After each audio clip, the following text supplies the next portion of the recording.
Okay, so here's part 2 of the Boro inspired stitch journal, and this is a little piece that I collaged and basted in part 1, and I'm going to just stitch on it and talk about whatever comes into my head at the same time. So I need a needle, which would be a good start. I'll have this one, I think. I don't want that green though. I'll get that green out. That green would go in my thread nest, but my thread nest is downstairs. What shall I use? Now I've got these perlés, which are cotton pearl perlé. I've heard it said both ways. And I do like the colours, but I find cotton perlé a bit shiny, or at least these ones are. So I'm not sure if I want to use those.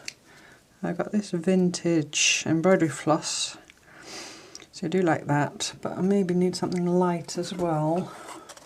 So I'll dig in here. Have I got anything light in here? Thought I had a light blue, but it's... oh, there it is. Under my very nose. I might use those two only. We'll see. And also I might put some red. Just like little bits of red. I think I'm going to go with that. So in the interest of limiting my choices, excuse me, I'm going to put the rest away. And I think I shall... where to start, where to start? You just kind of have to look at a piece and see what shouts at you the loudest. That little thread needs to pull off there. And maybe that was shouting at me. So maybe, baby, I'm going to do some dark coloured stitching on that. I hope my hands are okay. It's just that they're so visible on these videos. I was yesterday doing some reparations, is that a word? Repairing my horse fence here and there. We've got electric fencing to keep the little monkeys in. Actually, keeping them in is not a problem. I don't think they would go out because they kind of know their boundaries and know where they're well off.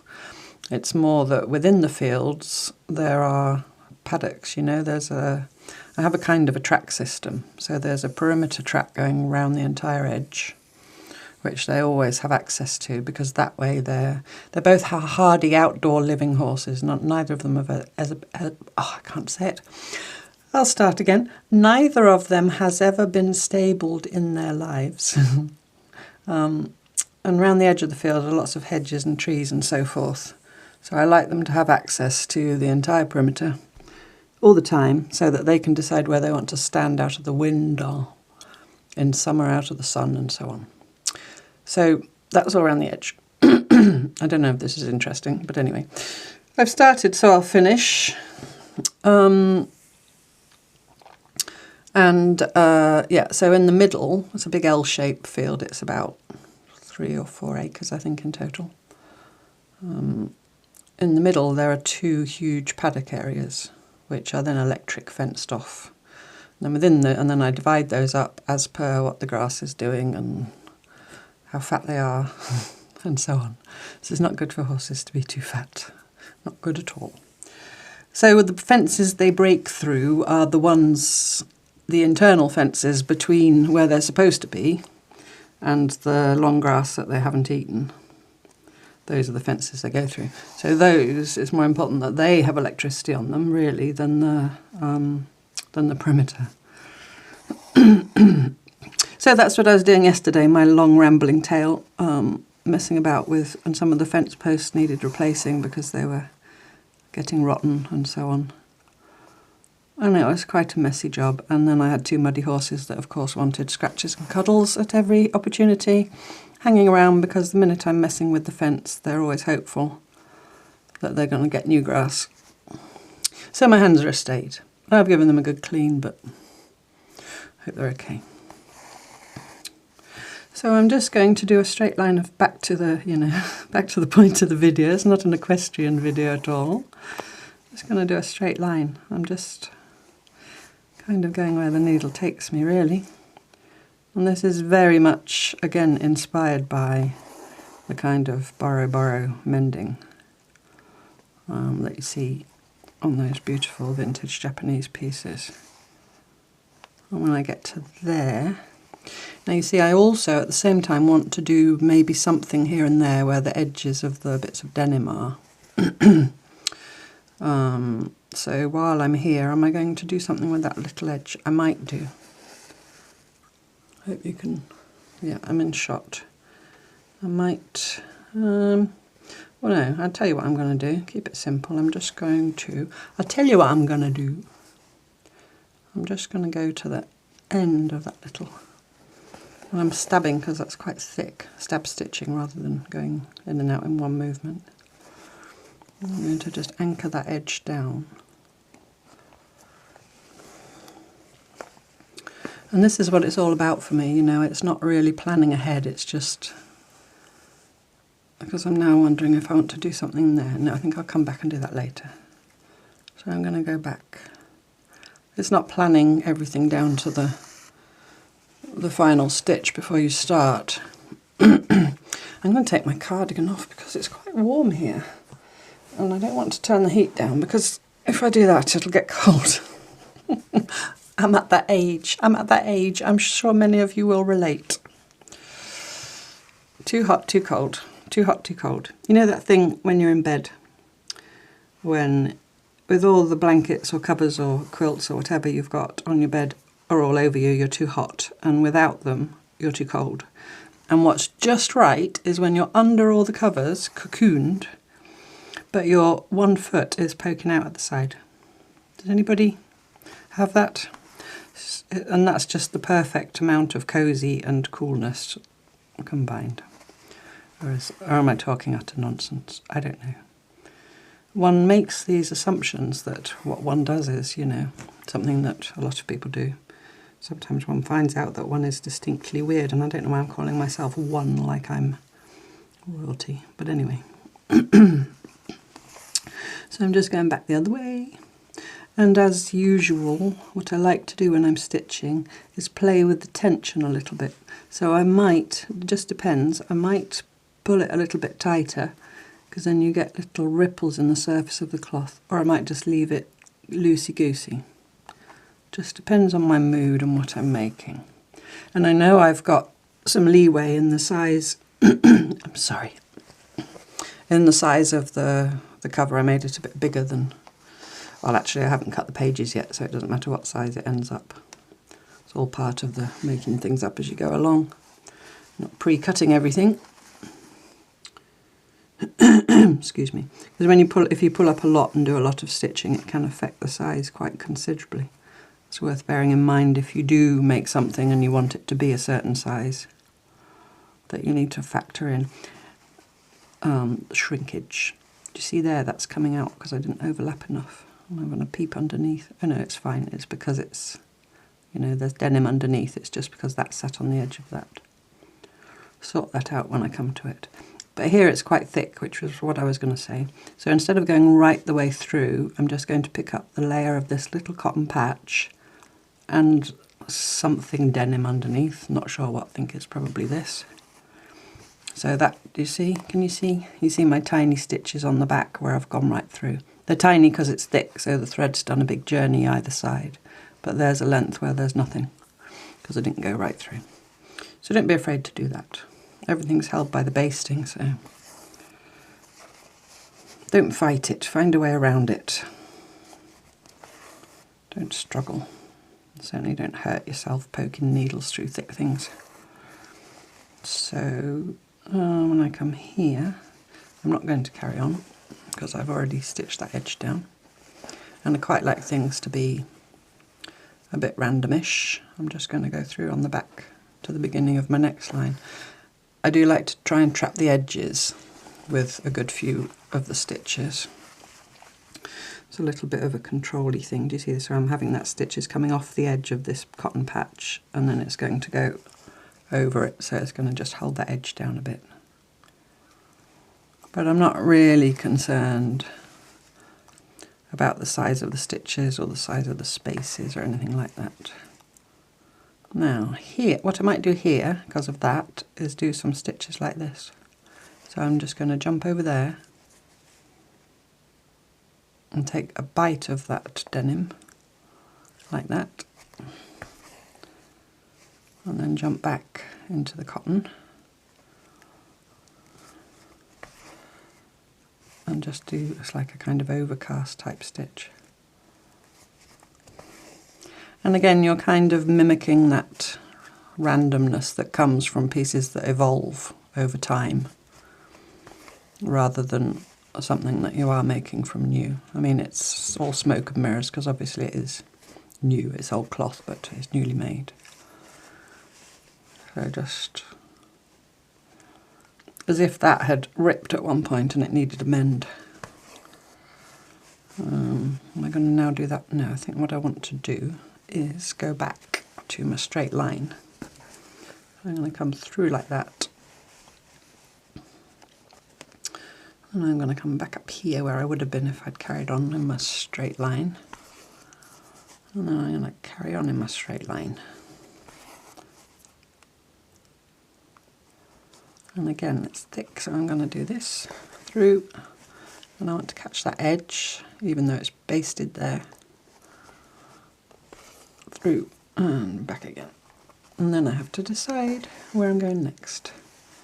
So, that's my thinking sound. It's also a sound I make to my horse. Back to horses. At no point will horses ever be featuring in the video. It's one thing Fred jumping up on the table, but we don't want the horses doing that, do we? I think I'm going to go crossways. Just why not? Just why not?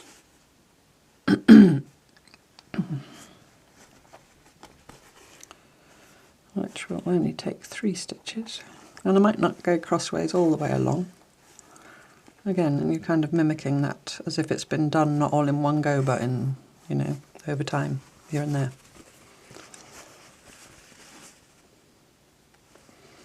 I might just do that 3 times. I can also sometimes be guided by when my thread runs out. If my thread runs out, I might think, well, I'll just stop there then. Okay, the thread's telling me to stop, so I'll stop. But I do like 3s of things, or odd numbers. 3s or 5s or 7s or 9s. You know what odd numbers are. Years and years ago, I did a 2-year diploma in garden design. Years ago. And when you're planting a kind of cottage garden type flower bed or border, it's very visually pleasing to plant plants in odd numbers. And I've often thought about why that is, and it must be something to do with the way we look at things. I think if you see 2 of things, your eye jumps from one to the other, back and forth. I'm so sorry.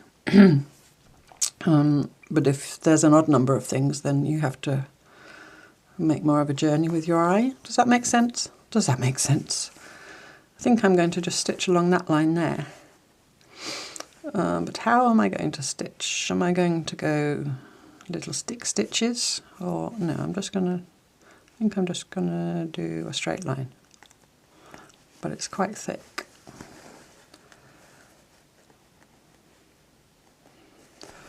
It's quite thick. Can I go in and out in one? I much prefer to, yes I can. I much prefer to go in and out in one if I can. And I do think you can see it in the stitch. There seems to be more flow to the, it is quite thick, more flow to the stitch when you make one movement. It's interesting how the finished thing, whatever it is, kind of shows the way it's been done. And I'm not going to go right out to the edge because probably there'll be some trimming, or maybe there'll be some trimming. So I'm going to stop about ½ an inch away.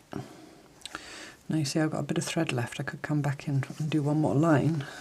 And then there'll be 2 lines and not 3. But do I mind? Oh no, I tell you what I'm going to do.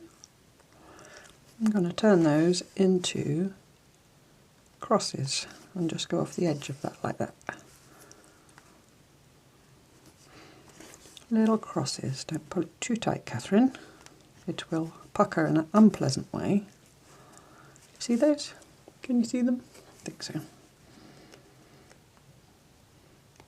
So I'm just going along on the back to get to where I need to be, and then crossing over my previous stitch and hoping the thread is enough.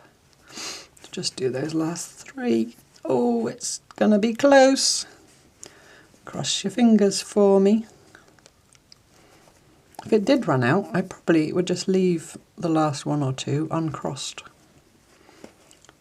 and not worry about it and just call it part of the story of the piece. I think I might just... Ooh, hello. Come on. Ooh, hello. I don't know why I said ooh, hello. Have I got enough to anchor in? Can I do this? Yes, I think I can just... I'm just going to bury it somewhere. And I did a little back stitch. Hope for the best. Cut that tail off. Right, so there's my start of my stitching. Now, what shall we do next? We'll stick with the dark. This was embroidery floss, so it's 6-stranded, and I, in general, like to use 2 strands. Sometimes I use more. Sometimes when you're down to 4, you can get away with this, pulling them 2 and 2. Sometimes you can't. Sometimes you try and there's a knot because of, or not a knot, but you know, it gets tangled. And you really need 3 hands. Sometimes I'll hold that end in my mouth and pull these 2. Yeah, it's going to be okay. Yes, bingo! But I wouldn't try and pull 2 strands off when it's 6. In my experience, that just never works. I pull them off one at a time and then put them back together again. Right, and I put my needle. Where to put it? That one. Was it that one? Didn't think it was that. Oh, it's there. It's hiding next to that pin. Licking my thread. And I've actually got a bigger eye. This is an embroidery. I think it's a 7, size 7. Whoops. Get both ends through, Catherine. Just because it's a bit butcher to get through all that denim. I said in part 1 about denim. The word denim comes from de Nîmes, of the town in France. Genoa, I only read this recently. Genoa, the town in Italy, is what gives us the name jeans.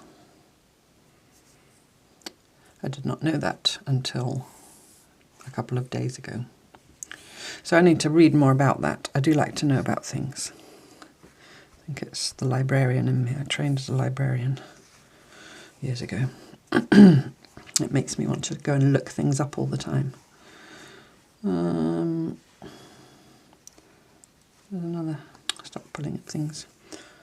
I want to do the dark over the dark. Or do I want to use the light over that? I think I want to use the light over that. So I think I'm going to do the dark over this little square here. And I think this little square here also is going to have some red on it at one point. I'm not exactly sure how. I think I'm just going to stick with what I've been doing. I don't know what that is. I think it's a bit of fraying off that. But anyway, it's bothering me, so it's coming off. There we go. I think I'm just going to do the same thing again, only I might just go in both directions over the whole patch.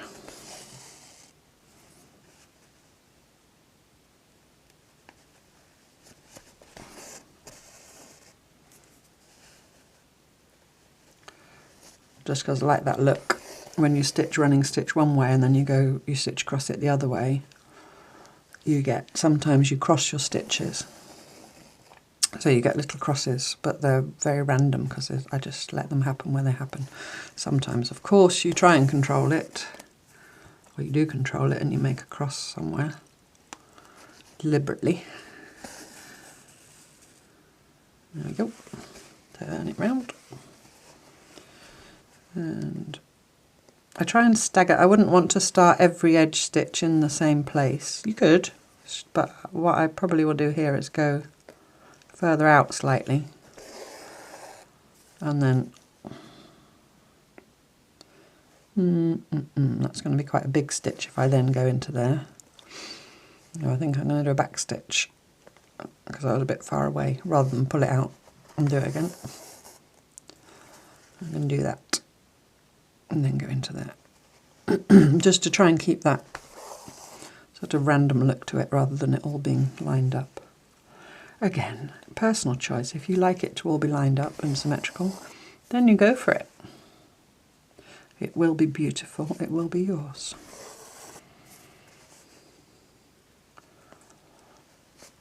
And here again I've come to that little join, and I think I might do a couple of cross stitch crossy type things over that edge. So I'm going to come up here. Just while I'm here, you know, you could carry on doing that and then come back and do the cross stitches, but I just thought while I'm here. So I'm going to do my diagonals going one way, maybe 3 I can squeeze in. So I'm coming up, you know, to make that diagonal. So I'm doing a line of diagonal stitches basically. Can I get away with it in one movement? Yep, I can. And then like that. And then I can make the crosses going on the other diagonal and get back to where I was. So I'm going to now go across there. Do you see what I'm doing? Across there like that. So I'm going to go down in that same hole, so they all butt up, and come up in that same hole.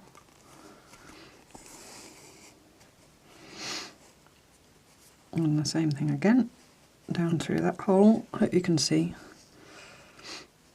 It's not very contrasty. And then finally I'm going to go just down to the back because I'm not entirely sure yet where I'm going next. There. So I just got 3 little crosses. Do you see those? I think you can see them. And I'm going to come back up here and turn it round.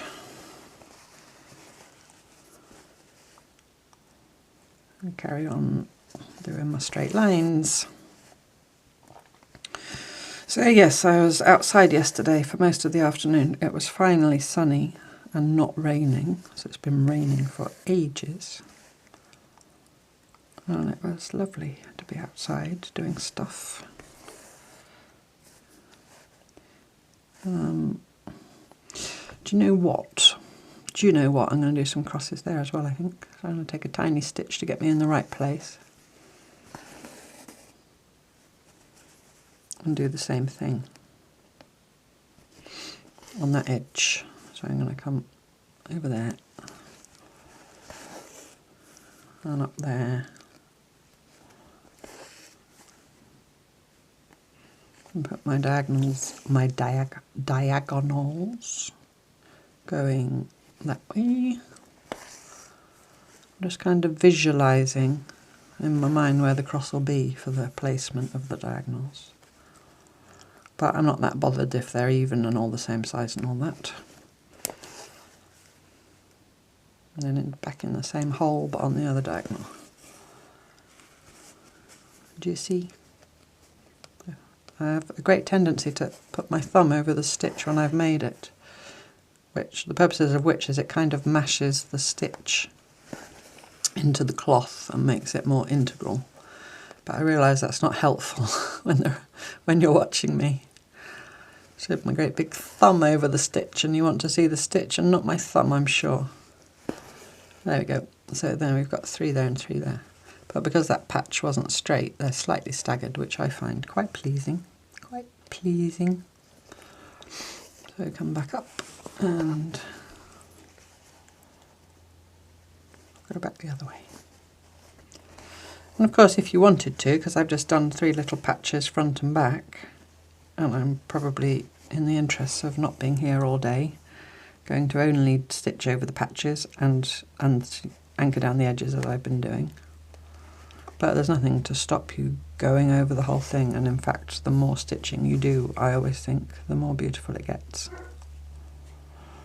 Big dog barking.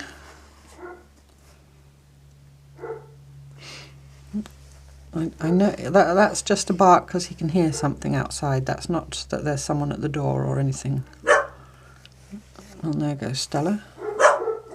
Maybe there's... We'll see. If there's someone at the door, then he'll really kick off and I'll have to go and see what's going on. But at this moment, I will persevere. I hope it doesn't bother you, dogs barking in the background.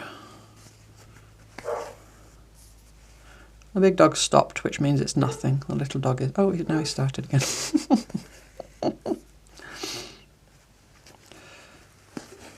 And on that, can you see the rippling? If I hold it like that. So my voice goes funny. I'm looking up on the screen of the camera, so it kind of stretches my neck and it makes my voice go all like that. Sorry. But I like to have a look every now and then to see what you're seeing and make sure it's nice to look at. And that you can actually see what I'm doing. And it'd be awful if I sat here for an hour doing this and then looked back at the video before I uploaded it and you couldn't see anything because it was all out of the frame. I'd have to do it all again, wouldn't I? Right, so that's gone one way. So now I'm going to kind of jump over and come up here somewhere and go, what's that when you go 90 degree, perpendicular, that's the word, isn't it? I'm going to go perpendicular. And the thread's not going to last the whole bit, but that doesn't matter, we can get more. Oh, there it's really thick, so again I'm not going right through. The other thing, you know, I said about you see in the finished stitch what you've done to make it, like the difference between stab stitch and running stitch. What I find is if I go down here, this is my last stitch on this line, if I go down there like that and then straight away come back up where I want to come up for the next line, it distorts that stitch. I'll do it. And you watch, it won't distort it now. Sometimes it distorts that stitch because you're now pulling, I don't know, it's something to do with the tension in the thread, you're now pulling that way. This is really getting into the nitty-gritty. But in general, because of the risk of distortion, which I can't actually see in that stitch because it doesn't want me to be proven correct, for my last row I go down, pull the thread through and then come up.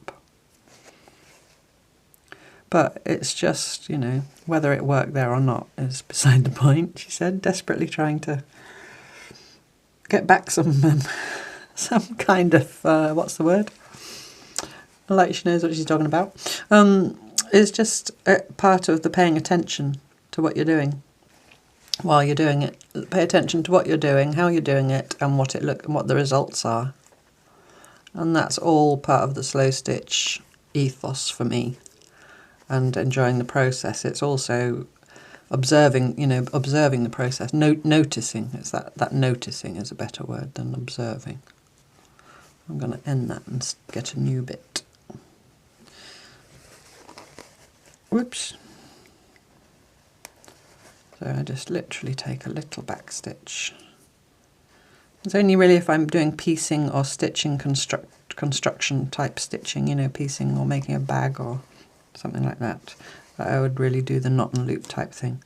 On this kind of stitching, which doesn't have much in the way of things being pulled at it or anything, just a little back stitch and then thread it through and cut it off is more than adequate.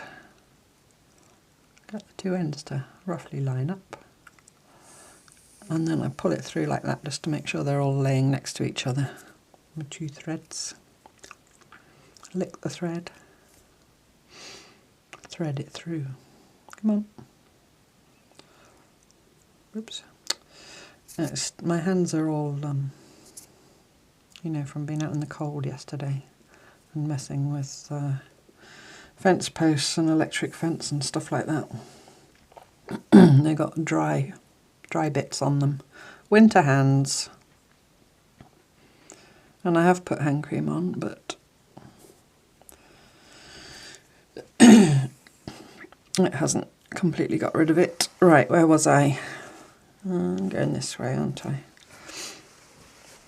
Aren't I? Am I not? Right.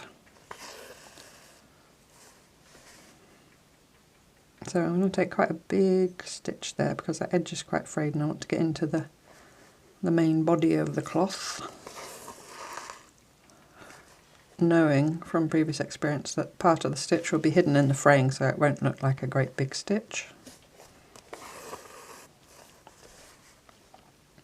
This is lovely how this is puckering this little bit of cloth, and it's because it's a very thin bit of cotton on the surface.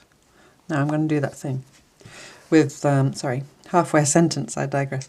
It's because it's a very thin bit of cotton on the surface and it's thick behind, so it's moving differently.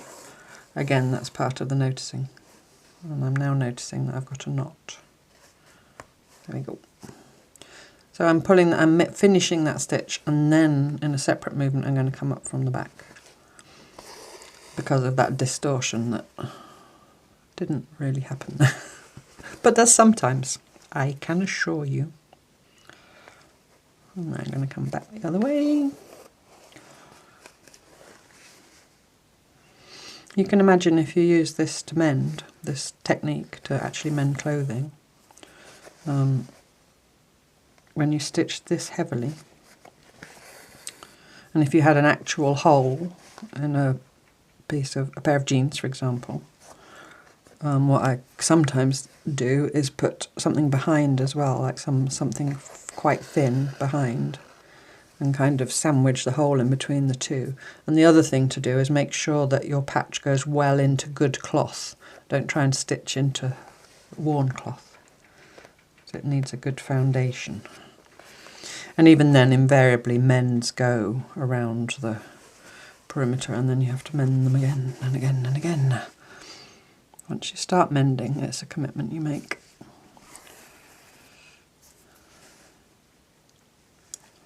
But I do like the look of things patched. I had some jeans that were certainly older than my son, who's 20.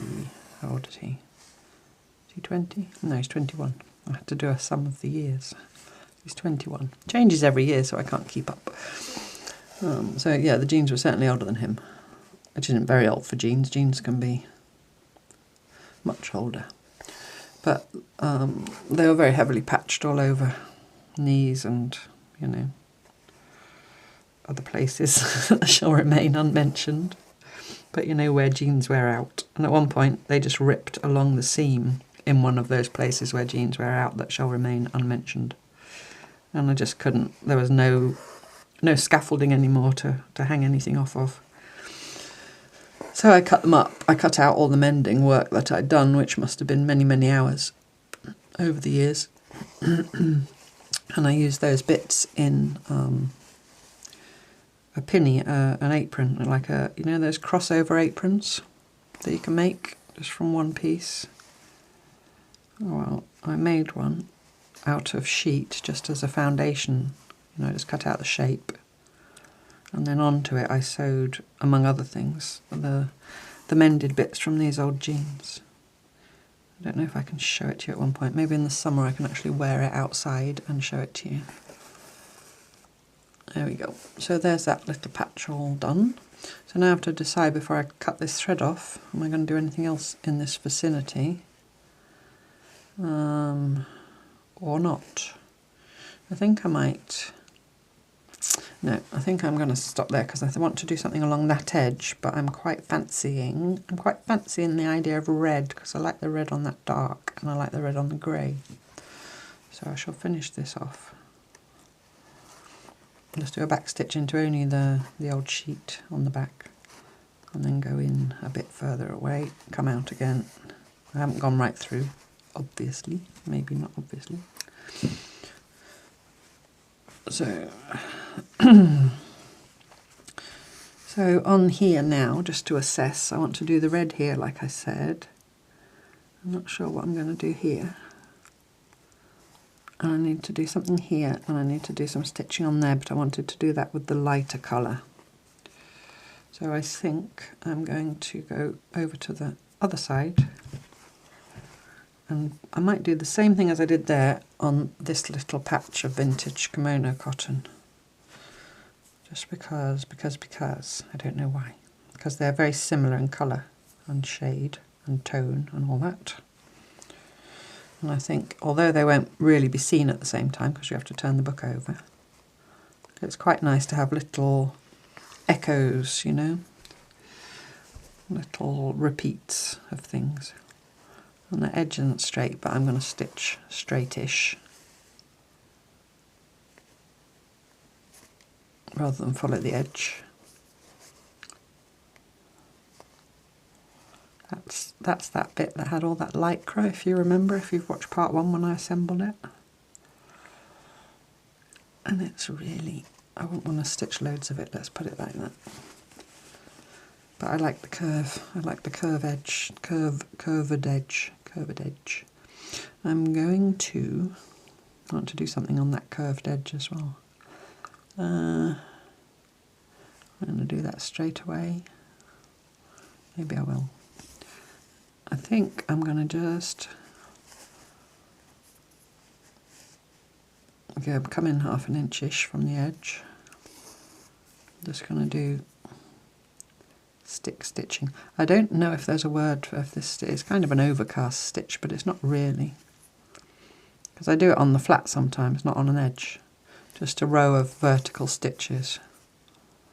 And I've looked and looked and looked for a word, you know, a proper term for it, like running stitch, cross stitch, seed stitch, you know, stitches have names. And I don't think it's got its own name. If I do it on the flat, I sometimes call it rune stitching, you know, runes, those symbols, that primitive alphabets. Although they're all just a stick. Because sometimes I do it on the flat and I have the stitches going slightly at an angle or whatever. And if you do lots of them all close together, it looks a bit like kind of writing that doesn't really say anything. Maybe I'll do a video on that in my Slow Stitches series. But yeah, rune stitching is just what I call it, it's not what they're called.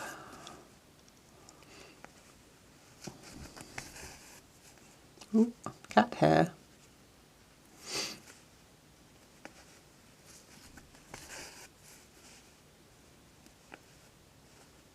Gone quiet. Has her microphone packed up? No, just gone quiet. Sometimes I like you to hear the that sound of the thread running through the cloth. That sound. Now here, I find myself stitching on this row the stitch where the gap was on the previous row. And that's another thing about noticing. All I'm doing is running stitch, you know, it's nothing fancy or complicated, but you can play so much within running stitch. Well, as you will know if you've watched it, I've done a whole video about it. And that's why I don't really do mega fancy embroidery stitches.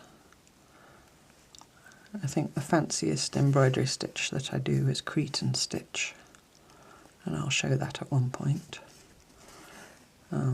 Blanket stitch as well, I do play with blanket stitch on the flat. You know, when I say on the flat, I mean it's not me that's on the flat, it's not like I do it. I do it without going uphill. I mean, in the middle of a bit of cloth rather than as an blanket stitch is more commonly used as an edging stitch.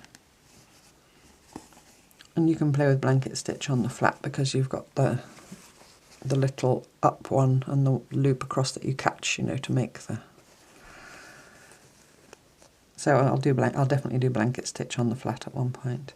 And knots will be another one. French knots, bullion knots, pistol stitch, which is a variation on French knots, and of course the easiest way to put knots into your work, and a lady said this recently in the comments, that she does it, is when you start with your thread, instead of knotting your thread and coming through from the back, go through from the front, so your little knot in your tail is on the front.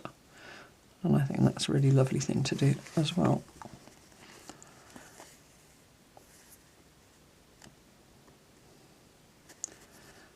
And again, I'm going to run out of this thread at one point soon, in the very near future.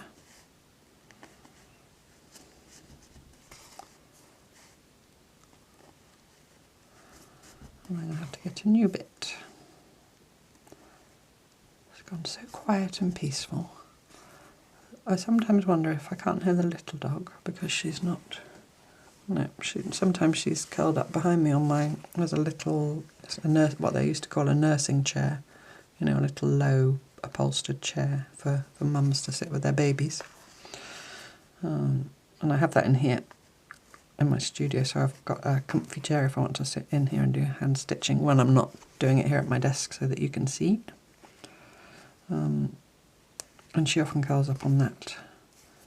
But if she was, I'd hear her snoring and she's not there.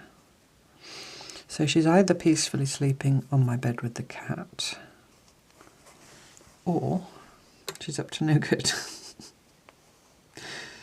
The worst thing she would do, even though she was born in 2014, so what's she, 9? She's just been 9 in November, so old enough to know better, no longer a pup. She loves socks, and what socks does she love the most? My hand-knitted socks. My husband's black cotton socks that he buys for, you know, business wear. She won't take those, oh no. She'll take my hand-knitted socks and chew holes in them, which is very, very naughty. So hopefully she's not doing that. They are all shut up in a drawer. Right, so I need to get a new bit. If you're new to using embroidery floss, the way to use it is to hold on to the little sleeve and then pull at the end until as many loops come out as you want. At one point I do find they collapse, you know, when you've used a bit of them, and then they get wound onto a lolly stick. Sometimes they get wound onto a lolly stick straight away. I just like winding them on lolly sticks. I don't have my threads super organised. I just watched a lovely video this morning on a channel that I subscribe to called Marion's World. It's a lady in the northeast of England called Marion, unsurprisingly. And it's a lovely, she does all kinds of things, stitchy things, but also other crafty things, and things about her garden and just her world. And it's a really lovely video. She's got a lovely northeastern England accent. But she made thread storage out of an old cutlery canteen. You know, it's a wooden box that had cutlery in. And she had the lid of this, it had a hinge lid, and she took the hinges off, and so she had the lid, and she had all her threads on those little cardboard doodads. Haven't got any in. Oh yeah, you know those cardboard doodads. And they're all these threads, all by colour. Beautiful, beautiful. And then she got the bottom of the cutlery thing that was deeper, and she made a little insert with a secret space underneath. I don't think it's a recent video, I think it's from a few months ago, but I'd watched her, she's doing a daily advent video at the moment, and I'd watched that, and I still had some of my coffee left, my morning coffee, so I was looking for something else to watch, so I thought, well, let's see what I've missed, because I only came across her recently, and I found this, so if you want to go and check that out. They just look beautiful. My threads do not look so beautiful. Mine are just thrown into tins, round lolly sticks. But looking at hers, it did make me want to look out for a big flat, you know, a big tray type box thing. But then that wouldn't really work with the lolly sticks. You need the cardboard thingy bobs. I wonder how you could do it with lolly sticks, something similar. I have to maybe give that some thought.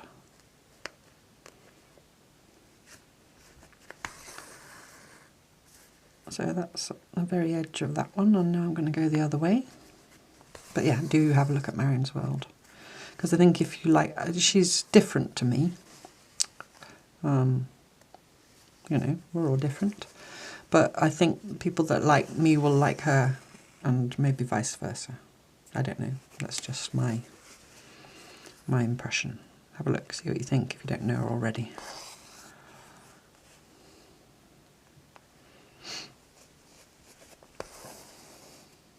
Whoops, see, I pulled that too tight and that wanted to flip. And I can barely see the stitching on this, but it's there. I hope it's not completely and utterly invisible to you. See there, I just made a little cross, can you see? See the little cross? Into the nasty lycra.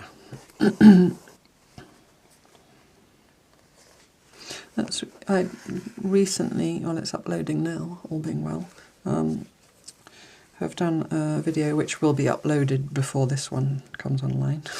It's funny about, you know, jumping around in time, because I'm talking to you while I'm filming, but obviously the videos get uploaded in maybe a different order sometimes for various reasons. I can't remember what I was going to say now. What was I talking about? What was I talking about? Tell me. I can't remember.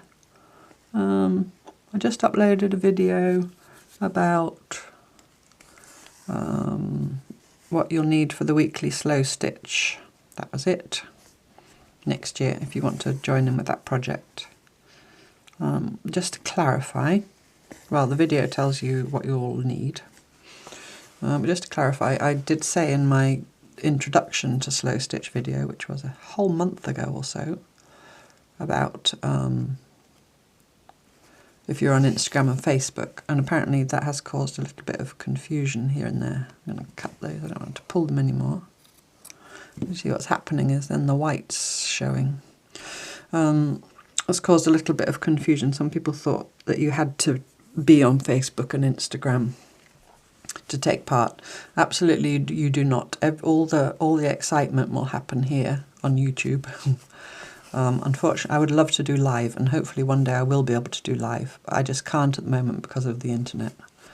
It will be a disaster.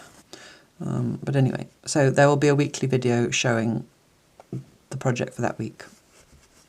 The reason I mentioned Facebook and Instagram was that it would be nice for me and for other participants to be able to see other people's work than just mine. So that's why I thought if people were on Facebook or Instagram. I actually prefer Instagram, but you know, I think I like Instagram more because it's more focused on the picture with a caption rather than all the other stuff you get on Facebook. But you know, both, I check both, so both's fine. But it is just a way for me to see and other people to see other people's work. Does that make sense? Hope that makes sense. So you absolutely do not have to be on Facebook and Instagram. But I don't know, I'm not sure how otherwise on YouTube you could see, unless people had channels and did things themselves, how that could work. But don't feel that you have to be on, a very long way of saying, don't feel you have to be on Facebook or Instagram to take part in the weekly. You can absolutely just watch what I do and follow along on your own.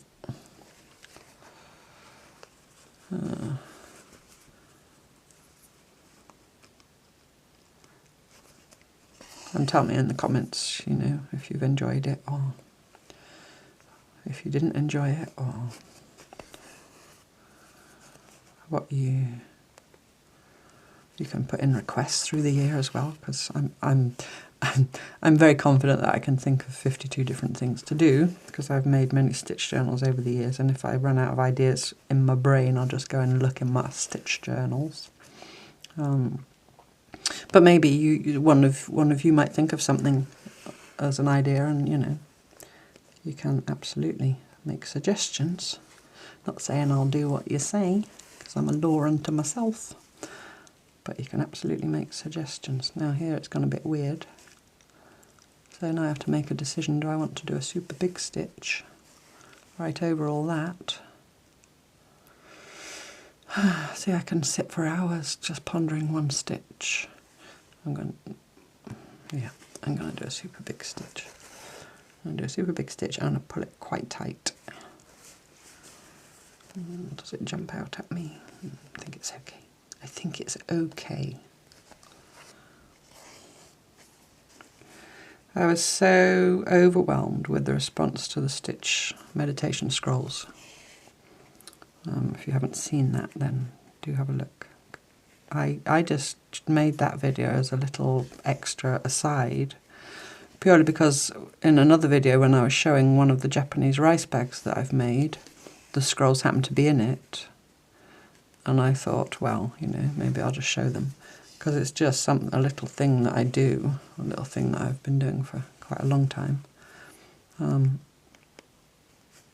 I just thought I'd just share it. It's kind of, well, the actual things are kind of something and nothing really, because it's all about the process of making them. But anyway, I was absolutely overwhelmed by the response to them, so thank you so much. I'm so glad that so many of you understood, because often it's difficult to explain. You know, if you explain that to a non-stitcher, a non-crafter, a non-arty, creative type person, well, I get old wooden spools and I cut up or tear up little scraps of old cloth and I just stitch them onto strips of old sheet and wrap them around the spool.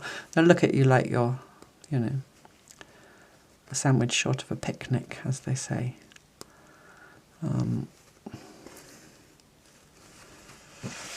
But so many of you got it, and I just love that. That gives me such a real sense of community, a community feeling, you know? You know. There were so many comments so quickly. It's only been, at this moment, I think it's only been up since Thursday morning, and I'm now Sunday here. So it's only been up for a couple of days. And I was really pleased because it's something that they mean a lot to me in my daily, you know, creative practice. And I wanted to share them, but I never in a million years would have dreamt that they would have been so received. So thank you. Thank you for being you. I mean that, really. I mean, the way I said it sounded a bit... But I do mean it.